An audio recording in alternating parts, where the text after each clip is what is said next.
Miss India नामक एक showroom उद्घाटन। ब्रह्मपुर भापुर बजार ठारे मिस इंडिया नामक एक नूतन शोरूम आज उद्घाटन होईछि। ब्रह्मपुर विधायक विक्रम पंडा दुकान को उद्घाटन करिसेंती। ब्रह्मपुर झियो माने एठी फैशन अलंकार, बंगला, प्रसाधन सामग्री, पादुका, मिलुथिबा सामग्री, वैनिटी बैग पाई परिबे। ब्रह्मपुर विधायक विक्रम पंडा, ब्रह्मपुर मेयर संघमित्रा दलाई, ब्रह्मपुर सांसद चंद्रशेखर साहू, ब्रह्मपुर कमिश्नर सिद्धेश्वर बलिराम बंदर, सब कलेक्टर भी कीर्ति भाषण प्रभृति मुख्य अतिथि भाव योगदान करथिले। सागरिका, अनिल और दुकान मालिक प्रमुख उपस्थित रहिथिले। भल गोटे दुकान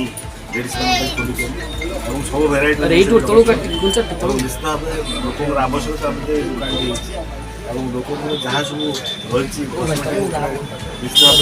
फुलफिल करते धन्यवाद लोक मदद कर